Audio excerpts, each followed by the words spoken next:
श्री स्वामी समर्थ।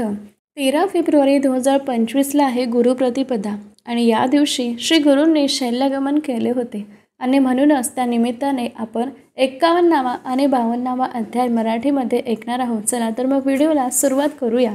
श्री गणेशाय नमः। सिद्ध म्हणाले नामधारका श्री गुरु श्री नृसिंह सरस्वती स्वामी महाराजांनी आपल्या शिष्यांना भक्तांना ती श्री शैल्य पर्वतावर जाऊन तेथेच गुप्तपणे राहणार असल्याचे सांगितले। मग सर्व तयारी करून ते शिष्यांसमवेत श्री शैल्याकडे जाण्यास निघाले।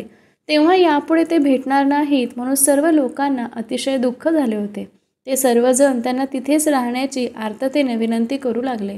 म्हणाले, स्वामी, तुम्हीच आमचे मायबाप, तुम्हीच आमचे सुखनिधान आणि तुम्हीच आमचे तारणहार आहात। आम्हाला सोडून जाऊ नका। तुम्ही गेल्यावर आम्ही कुणाच्या आश्रयास जावे? तेव्हा श्री गुरूंनी त्यांचे सांत्वन केल्याने म्हणाले, अहो, असे काय करता? तुम्हाला कुठेही जाण्याची गरज नाही, कारण मी लौकिक अर्थाने प्रस्थान केले असले तरीही सूक्ष्म रूपाने या गाणगापुरातच राहणार आहे। माझ्या प्रेमळ भक्तांना माझे दर्शन होईल। मी सकाळी कृष्णा नदीमध्ये स्नान करेल, पंचनदी संगमावरील औदुंबर वृक्षाखाली अनुष्ठान करेल, माध्यान्ही भीम अमराजा संगमावर स्नान करेल, मग मठात येऊन तुमच्या पूजेचा स्वीकार करीन। माझ्या भक्तांकडे माझे अहोरात्र लक्ष असते। या माझ्या वचनावर तुम्ही पूर्ण निष्ठा ठेवा। संगमावर असलेला अश्वत्थ म्हणजेच पिंपळ हा सर्व इच्छा पूर्ण करणारा कल्पवृक्षच आहे, त्याची पूजा करा। मी मठामध्ये माझ्या निर्गुण पादुका ठेवल्या आहे, त्याचीही पूजा करा। विघ्नहर चिंतामणीची पूजा करा। या पूजनरूपी सेवेने तुमच्या सर्व इष्ट कामना पूर्ण होतील। तुमच्या चिंतांचे आणि कार्यातील विघ्नांचे निवारण होईल। अष्टतीर्थांची यात्रा करणारे मला विशेष प्रिय होतील। तुम्ही माझी त्रिकाल आरती करा।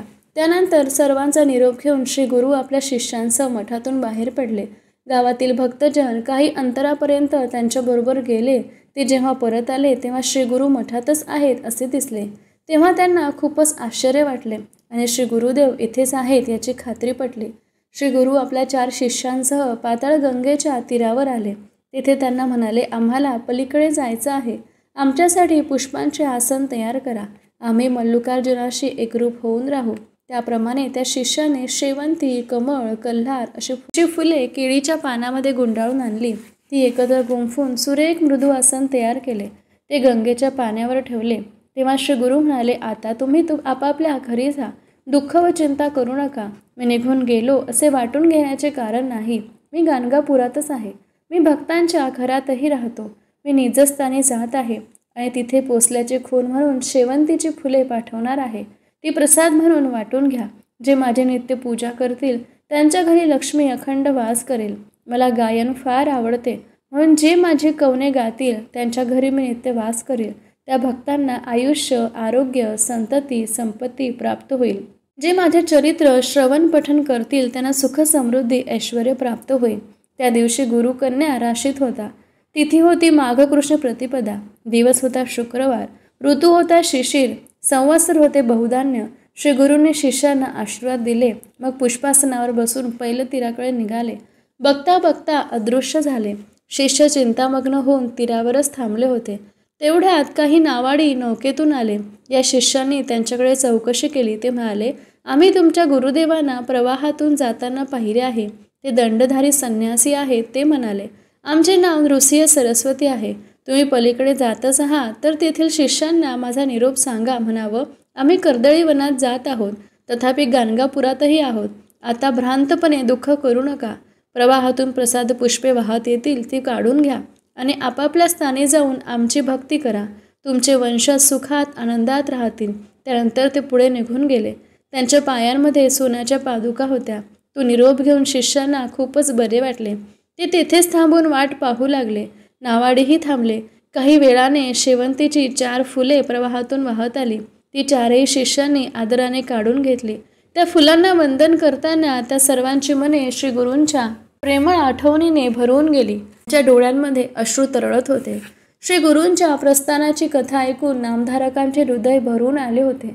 त्यांनी सिद्धांना विचारले, मुने, तुम्ही सांगितले 4 शिष्य कोण? ते म्हणाले, नामधारक, श्री गुरूंचे अनेक शिष्य होते। त्यांच्याकडून संन्यास दीक्षा घेतलेल्यांपैकी श्री बाळकृष्ण सरस्वती, उपेंद्र माधव सरस्वती अशा सर्वांना त्यांनी तीर्थयात्रेस पाठवले। त्यांचे उपदेश प्राप्त काही शिष्य गृहस्थाश्रमात राहून सेवाभक्ती करत होते। श्री गुरूंच्या प्रयाणाच्या वेळी सायदेव साखरे, कवीश्वर, नाव दिलेले नंदी ब्राह्मण, कवी नरहरी आणि मी स्वतः असे 4घे जण त्यांच्या समवेत गेलो होतो. आम्हीच ती प्रसाद पुष्पे काढून घेतली. ते पुष्प आजही माझ्याकडे आहे. मी त्याची नित्य पूजा करत असतो. सिद्धांनी नामधारकांना शेवंतीचे ते फूल दाखवले. त्याच्या दर्शनाने त्यांना अत्यानंद झाला. सिद्ध नामधारकांना म्हणाले, हे सदिश्य असे आहे. श्री गुरूंचे अद्भुत चरित्र, त्यांचे महात्म्य काय वर्णन करावे. तुम्ही आस्थेने ऐकलेत म्हणून मी आवडीने सांगितले. आता तुमचे दुःख दारिद्र्य गेलेच म्हणून समजा. श्री गुरूंच्या प्रसादाने तुमचे सर्व मंगल होईल. तुमची पुत्रपौत्र लक्ष्मीवंत होतील, सुखात आनंदात राहतील. जे श्री गुरूंची भक्ती करतात त्यांना 4ही पुरुषार्थ साध्य होतात. सिद्धांच्या आशीर्वादाने नामधारकांना परम संतोष वाटला. त्यांचे कल्याण झाले. सरस्वती गंगाधर म्हणतात, भाविक हो, श्री गुरुचरित्र ग्रंथ अतिशय पवित्र असून श्री गुरूंची वाङ्मय मूर्ती आहे. अमृताची पोही आहे. संसारी जीवनाचा भवपार नेणारी सुरक्षित नौका आहे.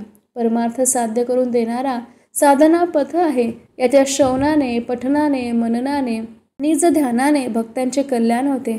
ज्यांना स्वतःच्या कल्याणाची इच्छा आहे त्यांनी या ग्रंथाचा नक्कीच आश्रय घ्यावा. अनन्य भावे याची संगत धरावी. नित्य पूजन करून एकनिष्ठेने अध्याय वाचन व पारायण करावे. त्या योगे श्री गुरुकृपा होऊन जीवन सुखी होईल आणि अंतःकरणात शांती नांदेल. अध्याय 51-52 समाप्त. श्री गुरुदेव दत्त. अवधूत चिंतन. श्री गुरुदेव दत्त.